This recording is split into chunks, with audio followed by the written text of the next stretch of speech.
We've been here a whole year now. We arrived here in 2015, week before Christmas. We booked with a rented company for about 3 months. We probably thought we was going to stay here longer than 3 months.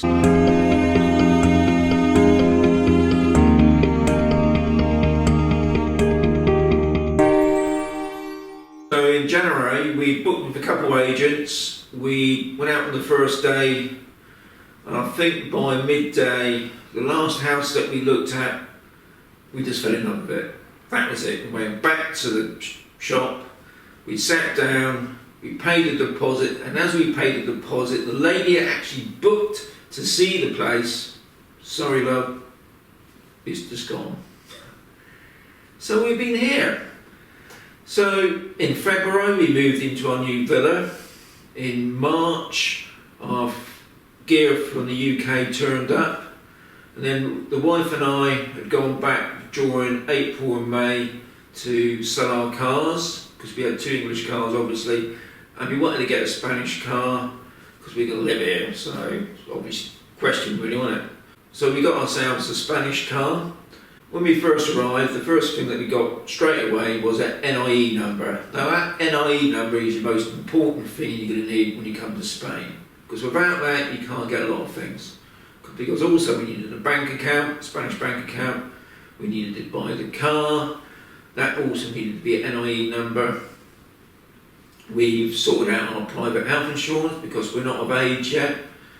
We've sorted out our wills because we're in Spain, so we also make sure that we're covered for everything. We've sorted out our funeral arrangements. Some other things you've got to think about when you come to Spain. There's no relying on what you did in the UK. Things are slightly a little bit different here, so it's best to get it all sorted now. So we've got all that sorted. There's a couple more things that we're going to do for next year, but at the moment that's what we've done for this year. We obviously, when we first got here, we was going out like holiday makers really. We was going out visiting local areas, going out for meals. But now we've been here a whole year now, that thing sort of stopped now. We still go out and we still explore, but we're sort of settled down now. My wife's joined the local bowling club, which she does ever so well. She did join her fitness club, but that was a bit too much for her. Plus the bowling club keeps her quite busy really. I joined a local photography club.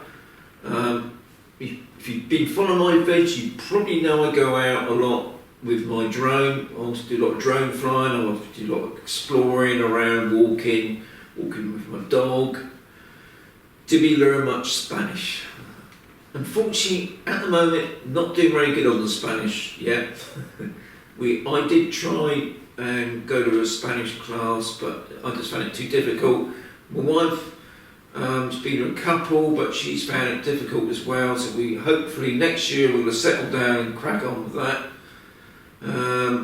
We've also got to sort out our Mazarrón, because we're going to go for residency, because now we want to be settled in. Obviously during this year in June was a bit of a shock to the system. You probably know, and you're probably going to get fret about it all, the Brexit thing. Well, we thought honestly that we was going to be in. And the day that they had the vote, I phoned up my money exchange company to see what the pound was doing at the time, and I think it was at 129. I said, no, I'll leave it to tomorrow. Did it shoot up about 1? No, it didn't. It just shot right down. Now that has been a bit of a thing here, but obviously because the pound's been going up and down, it's sort of level now near the 120 mark, which is quite good really. It's coming to the winter here in Spain. Now if you've probably seen a video of mine, if you've not, it does get cold here in Spain. So if you're thinking of moving out to Spain, you've got to think about some sort of heating, because you're going to need it folks. Be it a log fire, a pellet burner, whatever, gas heaters, I don't know. Thankfully when we moved into our villa, we've got oil central heating, which is brilliant, so we wake up in the morning nice and warm. And the other thing you've got to think about, obviously, during about July, obviously August, it gets hot here. Air conditioning is a bit of a must, don't have to have it if you don't want to. You want to be the roughy toughies. To have a bit of comfort, air conditioning is a must.